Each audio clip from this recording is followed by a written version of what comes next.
From Fantasy Island, Ricardo Mantallban, part one of a special interview.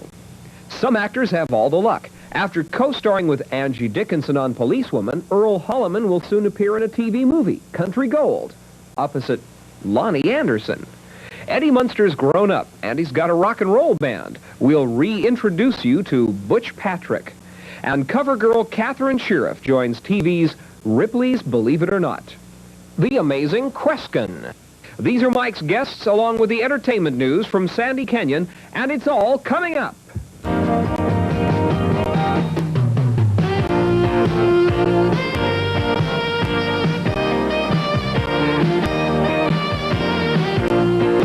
From Hollywood, it's Mike Douglas, People Now.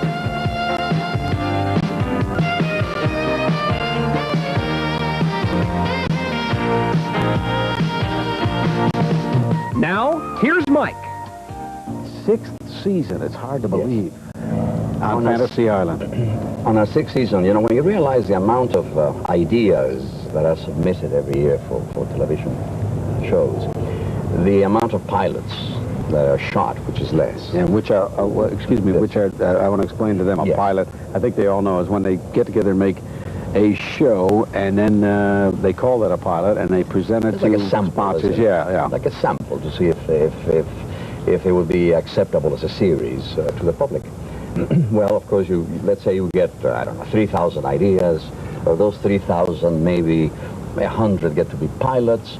Of those pilots, how many do you think the producers will say, or the networks, all right, let's shoot 13 to see the public lab? Well, let's say you get to about 10. And then which of those 13 actually become series, maybe 2 or 3. And the money, talk about the money that's spent. Well, Fantasy Island costs around $800,000 a show. Oh, a show, my yes. goodness. And so now of those 11, or those 2 or 3, let's say, how many of them last 6 years as we have? Then you get, I mean, it's a throw of the dice. It's interesting. So I'm very grateful for it. It's interesting to talk to you and hear you say sixth season, because I remember very well, very vividly one time, standing with you at Universal. I don't remember, we were taping, and while waiting, you were disgruntled, to say the least, and not especially happy. And you were talking openly about it. And it's amazing how this business has its ups and downs. You were at a very low period then, I was. career-wise. I was, Mike, I've never been in need, you know, thank God. I've been an actor since 1941, and I have derived my livelihood totally, and supported a wife and 4 children totally from my work as an actor. I have no other ability. And, but nevertheless, there are those periods where you are not really in great need, but you do tighten the belt a little bit. Oh, yes. We can't afford to take that vacation. Let's wait until next year. Sure. Type of period. And you have to keep that quiet out here. Am I right? Quiet out here, because otherwise they say, oh, nobody wants him anymore, you know. Yeah. So now, television, what it does, Mike, a television series, is that you give up a great deal of your time. In other words, I have no social life, because I get up at 5 every morning. I never come home before 8 o'clock at night, sometimes 10, 11. Good grief. My Saturday night is the only night I give my wife. Sunday I spend... What do you do, excuse me, what do you do on Saturday night with your wife? Take her out to dinner to some nice restaurant? Yes, the happiest moment is really being alone with her, because I am wall-to-wall people from morning to night. Of course. So to just enjoy the privacy of my home with my wife, the 2 of us. It's the most pleasurable moment of my life. See, that knocks me out to hear a man talk like that. You've been married many years to that lady. All my life, practically. And it's, you know, and marriage pays tremendous dividends if you are willing to invest in it. Yeah. And what an investment it is. You invest, what a beautiful lady, and she bears a striking resemblance to her famous sister. Ricardo's married to Loretta Young's sister. Yes. And she bears a very striking resemblance to Loretta Young. Yes, she does. Yes, she does. Didn't she work as an actress years ago? Well, Mike, you know, she did a few little parts. Sally?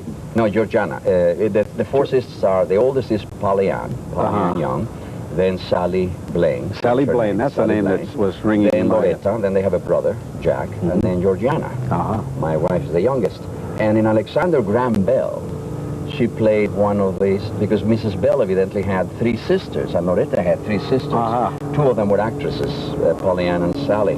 And Georgiana was the youngest, and they invited her to be in the picture. Well, she was petrified of the camera, and she was very beautiful, and she could have had a career had she applied herself, but she was terrified of the camera. But she did become a model in New York, the most photographed model in those 2 years that she was in New York, and that she enjoyed. Modeling she enjoyed. How did you and she meet? Georgiana, I had seen her in Alexander Graham Bell. I was in Torreon, Mexico. I didn't speak English at the time, and I saw that face, and something happened to me. This sounds like a fairy tale, but it's true. And I saw that face, and something clicked inside of me. And I saw the picture about 4 or 5 times just to see her. Oh. And then I came to Los Angeles. My brother brought me here to go to school.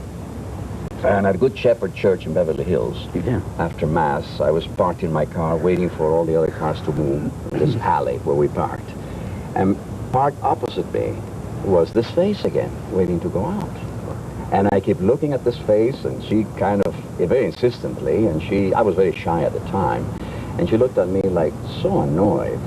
What are you looking at, staring at, you know? So then she took off, and I took off after her, Sunset Boulevard, and she made a right-hand turn.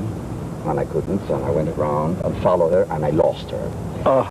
So then I went back to Mexico. I started working in films in Mexico City with an American director who had gone to Mexico to do films in Spanish, Norman Foster, who was a wonderful director and who was married to Sally Blane. And he directed Georgiana's sister. Georgiana's sister. So he directed me in my first picture in Mexico, and I won a nomination for the Academy Award, the equivalent to the Academy Award. What do they call it in Mexico? It was called El Ariel. El Ariel. The Ariel is a figure. And so Sally, Norman, and I became very close. I loved them, and I think they reciprocated my affection. I kept writing to Georgiana, don't you get serious about anyone until you meet this young man we've met here. And they used to tell me, where I was very fickle, when they used to meet my girlfriends, don't you get serious, have a sister. Little did they know that I knew who the sister was. Same lady. What a story. So finally, Sally took a vacation to come to see her family in Los Angeles, and I decided to take a vacation myself. I called her, oh, you're here, come on, we're going to go to a party tonight. Come on, Ricardo, I want you to meet my sister. I met Georgiana, and 2 weeks later we were married. You loved her. Did you love her all that time during that whole period? Well, I mean, you can't love anything unless you know them. I had a crush. I had a... But when you met her, that's just... Oh, yes. That was it. That was it. Isn't that a beautiful story? Well, I don't know, it's beautiful. It's very, very risky story and very difficult to start a marriage with only 2 weeks of, acquaintance. The thing that happened was that Georgiana and I both had a sense of commitment. And we did say for better or for worse, and there were times when it seemed worse.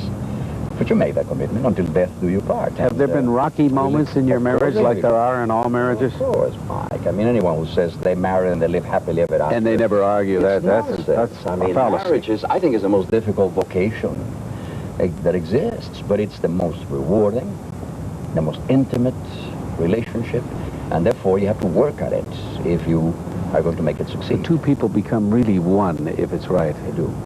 You stop thinking of me. You begin thinking of us. Yeah. Which is a thing that I don't like to hear today. It's do your own thing.